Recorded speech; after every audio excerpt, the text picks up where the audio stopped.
సంతోషంగా ఉందండి. నాకు వేరే వారితో పాపం చేస్తుంటే సంతోషంగా ఉంది, వేరే వారితో తప్పు చేస్తే సంతోషంగా ఉంది, వేరే వారితో వేరే కలాపాలు చేస్తే సంతోషంగా ఉంది అని అంటున్నావు. మంచిదే.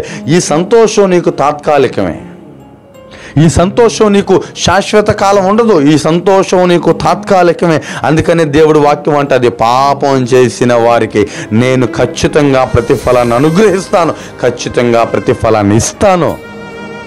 ఒకవేళ ఈరోజు ఈ సమయంలో ఈ వాక్యం వింటున్న తమ్ముడు, ఈ సమయంలో నీవు చేసిన పాపానికి దేవుడు ప్రతిఫలం ఇస్తే నీ గ్రామంలో నీ పేరేమైపోతుంది?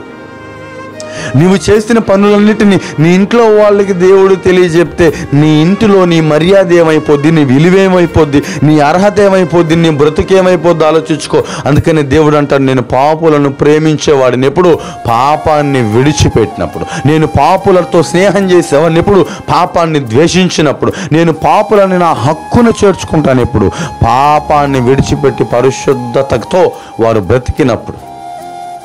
ఒకవేళ ఇంతవరకు నీవు బ్రతికిన భక్తిహీనత, నీవు చేసిన పాపం ఏ ఒక్కడికే తెలియదని అనుకుంటున్నావేమో, సాక్షాత్తు దేవుడే మాట్లాడుతున్నాను నీతో. నీ పాపాన్ని విడిచిపెట్టి, నీ భక్తిహీనతను విడిచిపెట్టి, నీ అతిక్రమములను విడిచిపెట్టి, నీలో ఉన్నటువంటి ఆ దౌర్భాగ్యతను విడిచిపెట్టి దేవుడి సన్నిధిలోకి రాగలుగుతావా? దేవుణ్ణి అంగీకరించగలుగుతావా? దేవుణ్ణి ఒప్పుకోగలుగుతావా? ఒకవేళ నీ హృదయంలో ఈ పాపంతో నువ్వు ఉన్నావేమో, అయ్యా నేను పాపిని, ఈ పాపం పోవాలంటే ఏం చేయాలి, నేను ఎక్కడికి వెళ్ళాలి, ఎంత డబ్బులు ఎవరెవరికి దానం చేస్తే నాకు ఈ పుణ్యం వస్తుందని అనుకుంటున్నావేమో, నువ్వు ఏ పుణ్య దాన బలియాగాలు చేయాల్సిన అవసరం లేదు. నీ కొరకు ఒక అతను చచ్చిపోయాడు, ఆయనే ప్రభు అయిన యేసు. నీ కొరకు ఒక అతను కల్వరి సిలువలో ధారలుగా తన రక్తాన్ని ఒలికించి నీకోసం, కేవలం ఈ మాట చూస్తున్నావా, ఈ వాక్యాన్ని వింటున్నావా తమ్ముడు, ప్రియశీలమ్మ, నీకోసమే దేవుడు చచ్చిపోయాడు. ఆ కల్వరి సిలువలో ఆ దేవుడు మాట్లాడుతూ అంటున్నాడు, నీ పాపాన్ని నా మీద వేసేసి నా పరిశుద్ధత నీకిస్తాను. Did you believe me? నన్ను నీవు అంగీకరిస్తావా?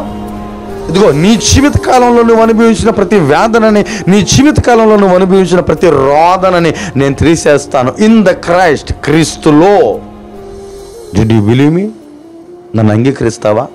సొంత రక్షకునిగా ఒప్పుకుంటావా? నీ జీవితంలో ఉన్న పాపాన్ని అన్నింటినీ నా మీద వేసి నేను నీ కోసం చచ్చిపోయాను, కల్వరి సిలువలో నేను ధారలుగా నా రక్తాన్ని కార్చాను అని యేసుక్రీస్తు ప్రభు సెలవిస్తున్నాడు.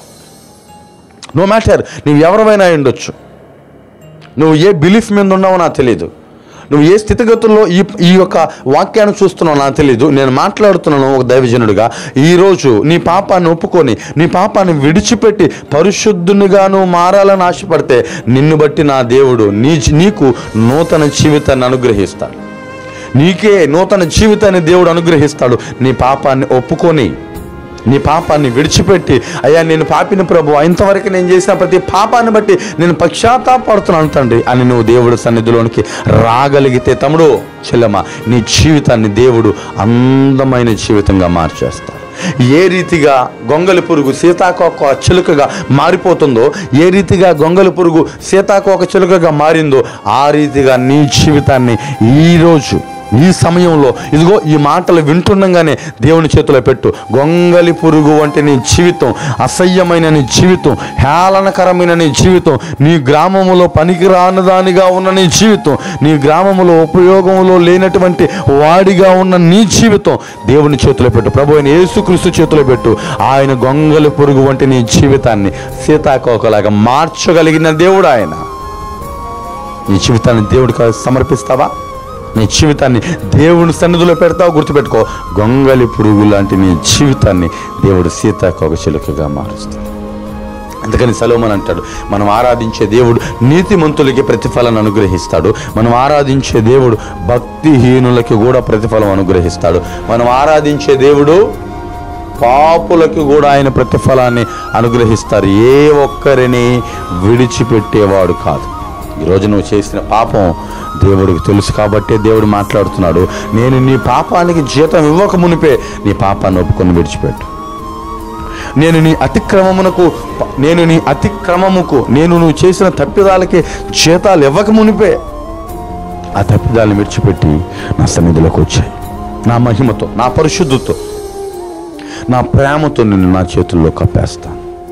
కాబట్టి గుర్తుపెట్టుకోండి. ఒకవేళ ఇంతవరకు మీరు ఎవడైనా దేవుడు ప్రేమామయుడనే అంటున్నారేమో, దేవుడు పాపులకి తాట తీసేవాడు కూడా. ఆయన పరిశుద్ధుడు, ఆయన వలె మనం పరిశుద్ధులుగా ఉండాలి అని కోరుకునేటటువంటి వ్యక్తి మనం ఆరాధించే దేవుడు. కాబట్టి ఆయన నీతిమంతులకి ప్రతిఫలాన్ని అనుగ్రహిస్తాడు, ఆయన భక్తిహీనులకి ప్రతిఫలాన్ని అనుగ్రహిస్తాడు, ఆయన పాపులకి కూడా ప్రతిఫలాన్ని అనుగ్రహిస్తాడు. ఇదిగో ఈ సమయంలో నువ్వు ఎక్కడున్నావు? ఏ జాబితాలో ఉన్నావు? నువ్వు నీతిమంతుడిగా ఉన్నావా?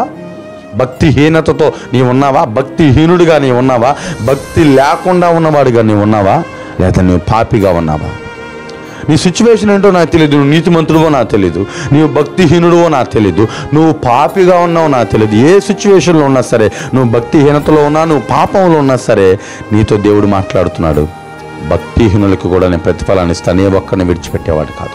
నేను భక్తిహీనుడికి కూడా ప్రతిఫలాన్ని అనుగ్రహిస్తాను, పాపికి కూడా నేను ప్రతిఫలాన్ని అనుగ్రహిస్తాను. ఒకవేళ తమ్ముడు, చెల్లెమ్మ, ఇదిగో ఈ మాట వింటున్న ఈ సమయంలో నువ్వు భక్తిహీనతలో ఉన్నావేమో, నువ్వు పాపములో ఉన్నావేమో, నీ పాపానికి దేవుడు జీతాన్ని ఇవ్వకమునిపే నీ పాపాన్ని విడిచిపెట్టి దేవుడు సన్నిధిలో పశ్చాత్తాపడు. దేవుడు నీ యందు కనికరించడానికి ఆయన నీకు సమీపంగా ఉన్నది.